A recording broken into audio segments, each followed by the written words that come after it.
सबसे पहले बात गलत है कि भारत सेफ नहीं है। सबसे ज़्यादा सेफ जगह तो भारत ही है। बाकी जो उन्होंने डिसीजन लिया है ये क्रिकेट के लिए अच्छा नहीं है, उनकी देश की कंट्री के लिए अच्छा नहीं है। क्योंकि देखिए जो गेम है, India is a power house and commercial point of view से भी अगर देखें तो इंडिया इज़ नंबर 1। तो आप ही लूज़ कर रहे हैं, भारत कोई इसमें लूज़ नहीं कर रहा, कोई चीज़ लूज़ नहीं कर रहा। पर बात देखने वाली ये है कि पाकिस्तान भी उनको चाबी मार रहा है। चाबी मार रहा है मीन्स कि उनको थोड़ा सा उसका रहा है, आप भी मत जाइए।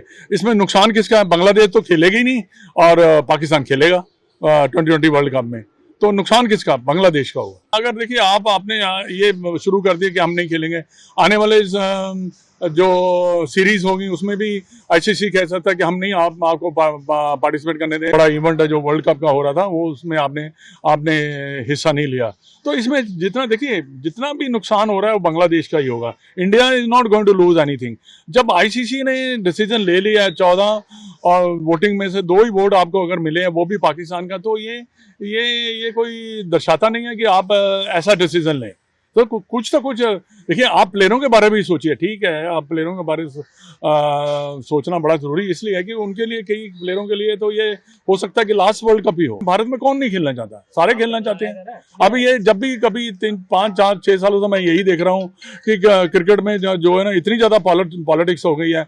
जब भी कोई भी मुद्दा उठता है तो क्रिकेट को पहले फ्रंट पे रखा जाता है, बाकी फिर हर चीज जो है बाद में की जाती है। बट आप अगर समझदार हैं तो डिप्लोमेटिक वे से आप इसको सुलझाइए। अगर नहीं सुलझ रहा तो फिर ना खेलिए, फिर ठीक है। लेकिन नुकसान किसका है? ये पहली दफा मैंने देखा है कि जो एक टेस्ट प्लेइंग नेशन है वो कह रहा जी मैं वर्ल्ड कप खेलने नहीं जाऊंगा।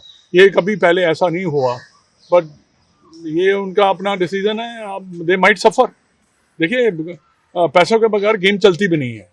It's very difficult to run the game. Even domestic cricket never runs. सबसे पहले बात गलत है कि भारत सेफ नहीं है। सबसे ज़्यादा सेफ जगह तो भारत ही है। बाकी जो उन्होंने डिसीजन लिया है ये क्रिकेट के लिए अच्छा नहीं है, उनकी देश की कंट्री के लिए अच्छा नहीं है। क्योंकि देखिए जो गेम है, India is a power house and commercial point of view से भी अगर देखें तो इंडिया इज़ नंबर 1। तो आप ही लूज़ कर रहे हैं, भारत कोई इसमें लूज़ नहीं कर रहा, कोई चीज़ लूज़ नहीं कर रहा। पर बात देखने वाली ये है कि पाकिस्तान भी उनको चाबी मार रहा है। चाबी मार रहा है मीन्स कि उनको थोड़ा सा उसका रहा है, आप भी मत जाइए। इसमें नुकसान किसका है? बांग्लादेश तो खेलेगी ही नहीं और पाकिस्तान खेलेगा 2020 वर्ल्ड कप में, तो नुकसान किसका? बांग्लादेश का होगा। अगर देखिए आपने ये शुरू कर दिया कि हम नहीं खेलेंगे, आने वाले जो सीरीज होगी उसमें भी आईसीसी कह सकता है कि हम नहीं आपको पार्टिसिपेट करने दें। बड़ा इवेंट है जो वर्ल्ड कप का हो रहा था, वो उसमें आपने हिस्सा नहीं लिया।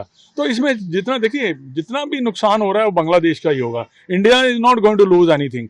जब आईसीसी ने डिसीजन ले लिया है 14 और वोटिंग में से 2 ही वोट आपको अगर मिले हैं, वो भी पाकिस्तान का, तो ये कोई दर्शाता नहीं है कि आप ऐसा डिसीजन लें। तो कुछ देखिए, आप प्लेयरों के बारे में भी सोचिए। ठीक है, आप प्लेयरों के बारे में सोचना बड़ा जरूरी इसलिए है कि उनके लिए, कई प्लेयरों के लिए तो ये हो सकता है कि लास्ट वर्ल्ड कप ही हो। भारत में कौन नहीं खेलना चाहता? सारे खेलना चाहते हैं। अभी ये जब भी कभी 3, 5, 4, 6 सालों से मैं यही देख रहा हूँ कि क्रिकेट में जो है ना, इतनी ज्यादा पॉलिटिक्स हो गई है। जब भी कोई भी मुद्दा उठता है तो क्रिकेट को पहले फ्रंट पे रखा जाता है, बाकी फिर हर चीज जो है बाद में की जाती है। बट आप अगर समझदार हैं तो डिप्लोमेटिक वे से आप इसको सुलझाइए। अगर नहीं सुलझ रहा तो फिर ना खेलिए, फिर ठीक है। लेकिन नुकसान किसका है? ये पहली दफा मैंने देखा है कि जो एक टेस्ट प्लेइंग नेशन है वो कह रहा जी मैं वर्ल्ड कप खेलने नहीं जाऊंगा। ये कभी पहले ऐसा नहीं हुआ, बट ये उनका अपना डिसीजन है। They might suffer.